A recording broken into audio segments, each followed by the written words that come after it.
Hello guys, we are going to peel a pineapple. So guys, this is pineapple I bought for 99 cents per kilo. So this is from Costa Rica, Del Monte brand. I throw it already the paper. This is Del Monte brand, guys. The past days when I bought this, it's so sweet, guys. It was so sweet, the pineapples I bought the past days. So this time I don't know if this is sweet, but oh my gosh, this is, you see? Oh, I didn't notice this when I bought. But anyway guys, we are going to remove that one. What a pity. You see guys, and we are going to remove that one later on. This looks so good, guys.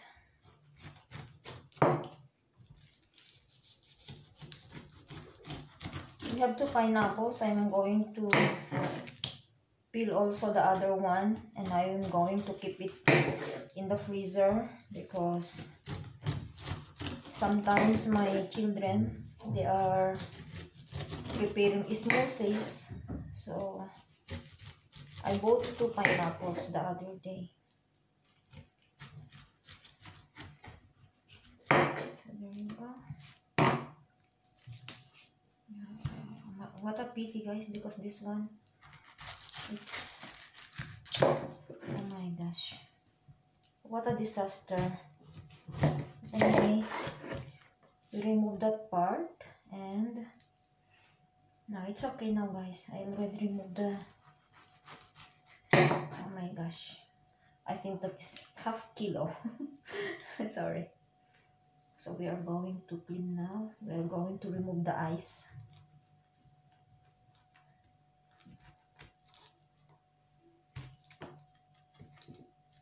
So mega love shout out to everyone. Happy New Year.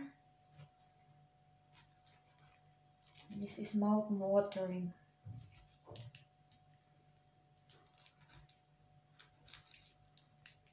I don't know when I will be having my live stream again guys, but for the meantime, I am going to put in public the highlights I have.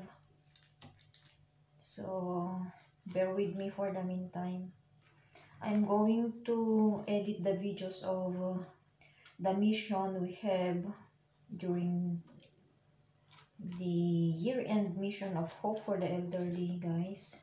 To the one, or to those of you who are waiting for the videos, I am going to upload short videos starting on Saturday, because I already set some short videos for tomorrow, Friday, sorry.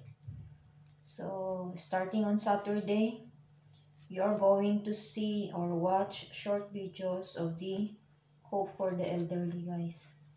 So to our donors, thank you so much for your kind support, for sharing the blessings you have for our needies there in the Philippines, to my charity group especially.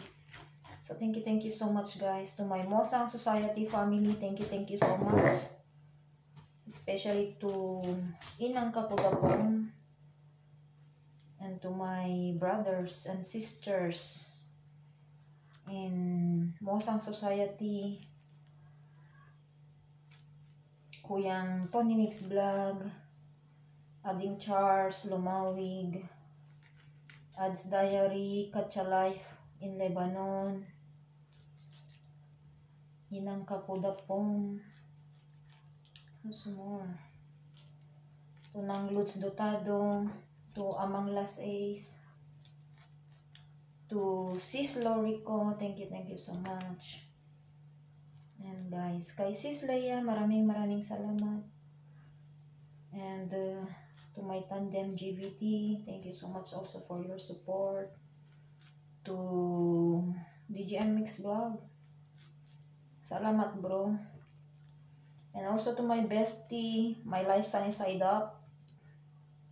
Thank you so much also for your support. And Sydney Cat. So Sydney Cat and my life sunny side up is the same, guys. I mean 2 channels, but the owner is the same. And then to my other bestie, Joe Adventures. Happy New Year, my dear bestie. And to my brother Peter of Slovakia. Ayan. Thank you so much, brother Peter, for being my funny brother. Then also, if you are listening or if you are watching, Kabsat Hungry D, and another to Kabsat Mr. Holden's channel, and another Kabsat we have Romeo. Ayan guys, so mga hindi ko pa na shout out, another Kabsat Jessie Adventures. Kabsat Jessie Adventures, mega love shout out to Kapapi TV Official. And also another Samosang Society, sorry, Nong Parikoy Official TV. Don't forget guys, na mga ano po yan, mga supportive po ang mga Mosang. Kay Ate Ling Gray Official. Yan din kasama natin. Si Mayor Eris Ken. Ayan, yung taga-Bungkal. Umuwi ng Pilipinas, taga-Bungkal na daw siya. Ayan guys, this is mouth-watering. Okay. Tikman natin ito guys.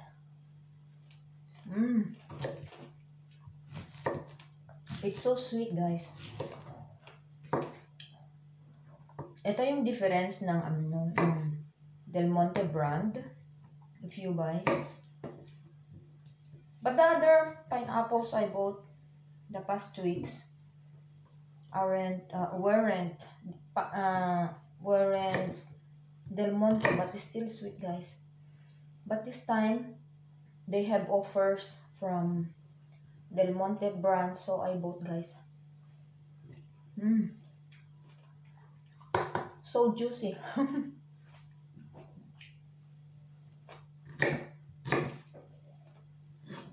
I think I'm going to peel the other pineapple. Ayan, maglaway kayo dyan. Lalo na kay Kuyang Tony, kung nandyan ka. Nagsasawa ka na siguro dyan ng pinya sa Pilipinas. O, diba? Kuyang Tonyo. Sawang-sawa ka na ng pinya dyan. Pwede ka namang magbungkal dyan, Kuyang Tonyo. Magtanim ka ng pinya bago ka bumalik ng bago ka bumalik ng Saudi. O, diba?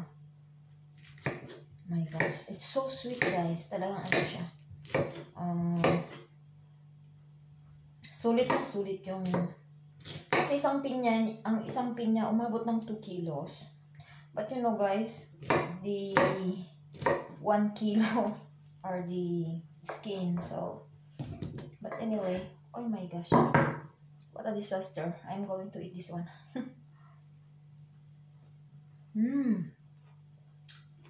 So sweet, guys. So sweet.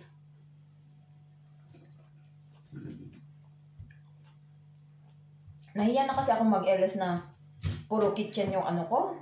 Yung mga topic ko ba. I mean, yung setting ng LS ko, puro kitchen. But anyway. Pero to lang guys, kahit mga kitchen, yung mga patsamba-tsamba kong luto ba. Marami namang nanonood. I mean, marami siyang views. And may mga oras din na pumapasok pa. So, ayun. Ang tamis talaga ng pinya, guys. Sorry.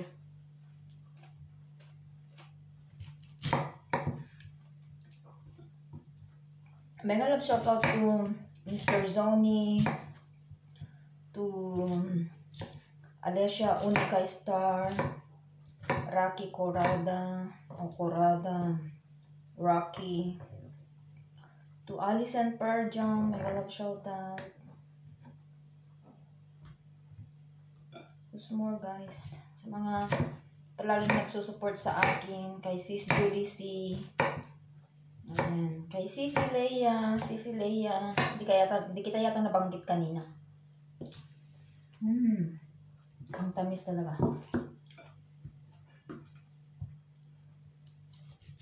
So, kumusta naman po yung New Year ninyo guys? Pasensya na ano talaga ako ngayon. Tamis talaga guys. Kasi bumili ako nung New Year ng dalawa. Kaya lang yung isa, dinala ko kay father-in-law nung 1. Tapos nung 31, kinain naman namin yung isa.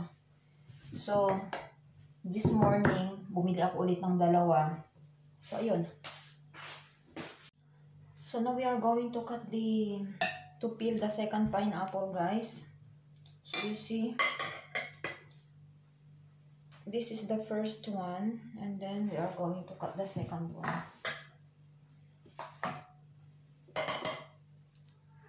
The other one is bigger, but you see I think it's almost 1/4 is bad. But this time, I think this is better. You see guys, this Del Monte brand, even it's green, it's sweet. Even though it's green, it's sweet guys. Yun nga lang makapal yung ano niya, makapal yung skin. Yung bang ano, makapal ang mukha. Ano ba to?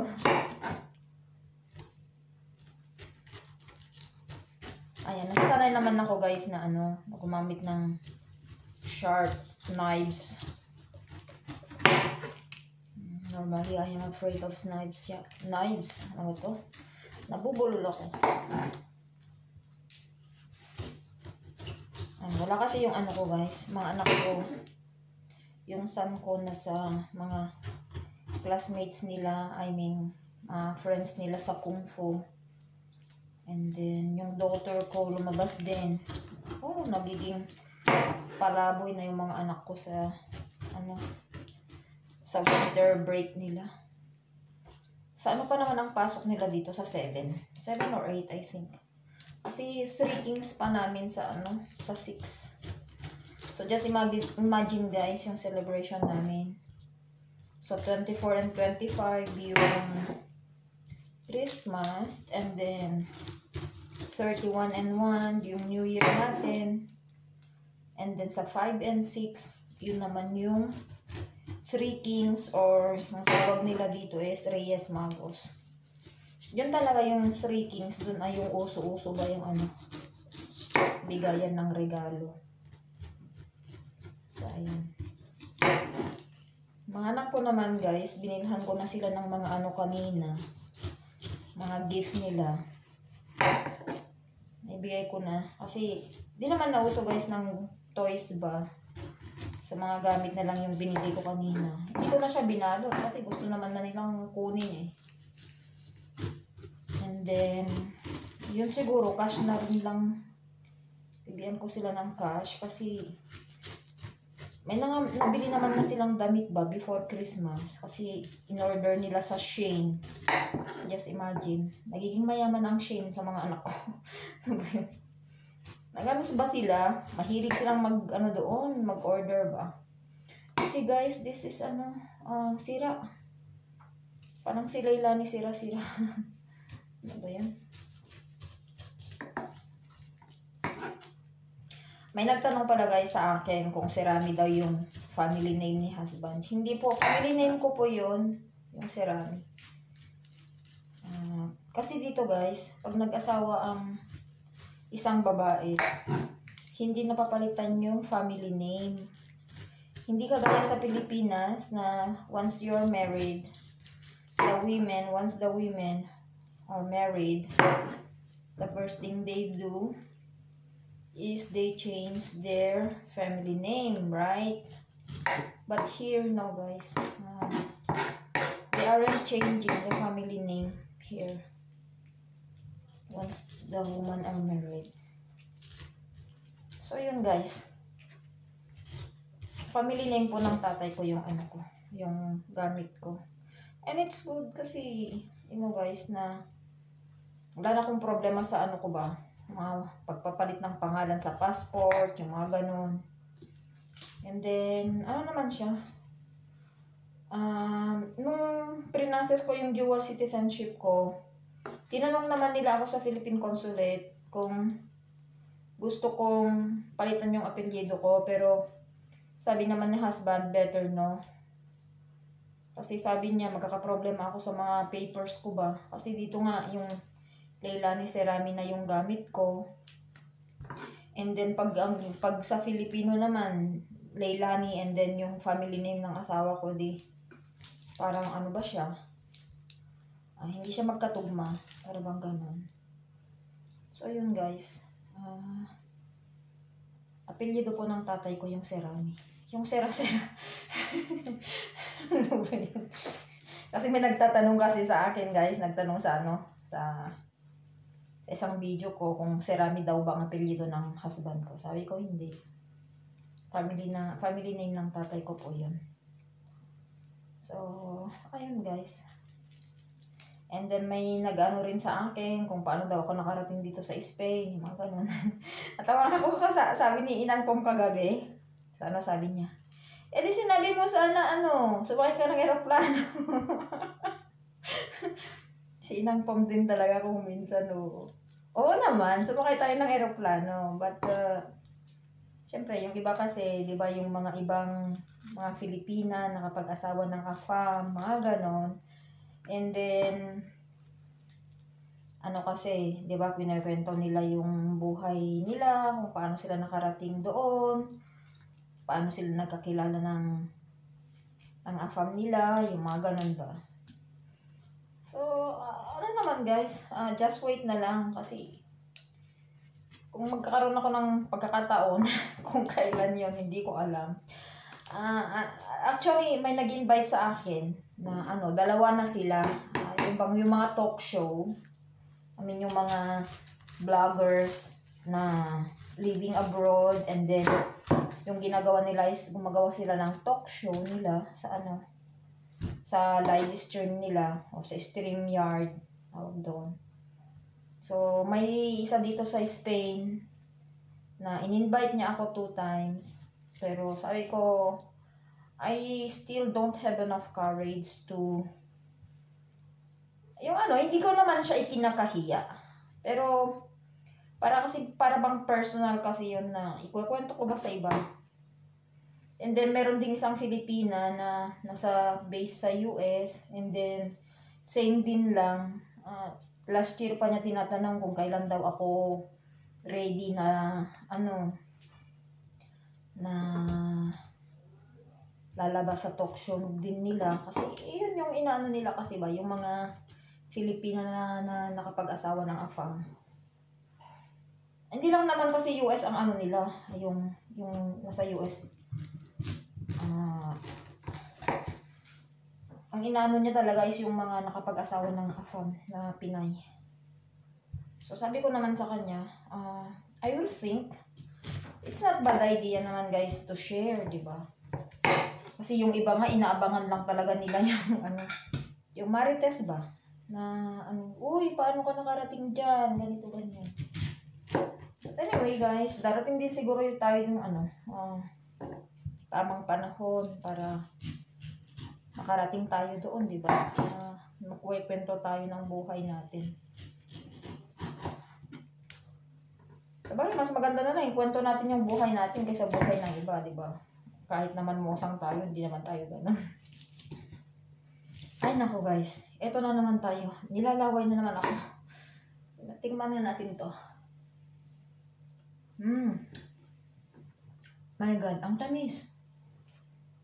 Ang tamis niya guys. Ito pala ang Del Monte. Kasi kahit green pa siya, matamis na. So ito yung ayaw na ayaw ko na hiwain ko dito sa chopping board. Kasi dito lumalabas lahat yung niya, yung juice. Basang-basa na siya. Pero anyway, okay na siya. Sabi kasi ni Sis Katya dun sa LS ko nung naglalakad ako, sabi niya, Ating, alam ko sa next na LS mo, peeling and cutting pineapple. Si Sis Katya talaga nakakatuwa siya. Sabagay, mga naman kami sa Tres Marias sa Mosong. Naman kami talaga. Nakakatuwa kami. Ako lang yata hindi nakakatuwa. Pero sa totoo lang, ang kalug sa Tres Marias si Sis Katya, guys. Siya yung pinakakalug. Tapos, ayun, napapasunod na rin si kambal niya, si Ads Diary. O, diba? Ang tamis.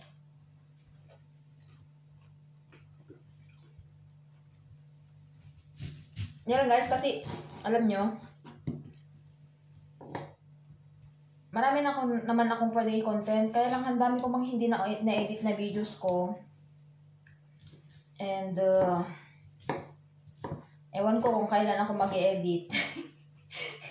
Kasi, yung bang nakakatamad na rin kung minsan ba na mag-edit. Kaya, salamat talaga sa nagsusuporta sa channel ko, guys, ha. Alam naman ninyo na, I appreciate all your support. Kahit ano-ano yung mga uploads ko, nandyan pa rin kayo. Diba? Nagtsatsaga na nagsusupport sa akin. Then we have other friends din from other countries, ganun. And I'm very happy kasi kahit pa paano may mga viewers ni rin tayo. Say, from US, from Europe, from Asia, may Japan na rin, mga ganun. Dati wala akong supporter sa Japan.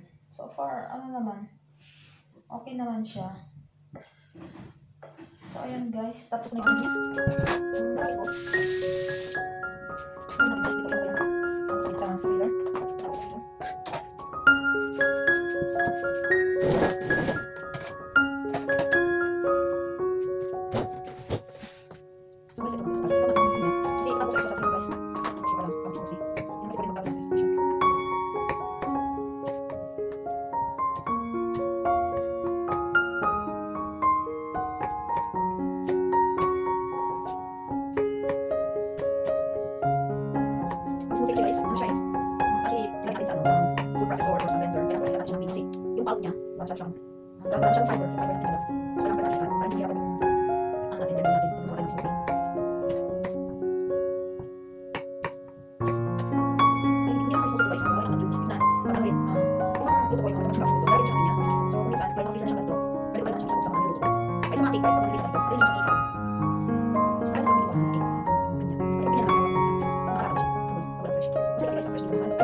lasa ng croissant.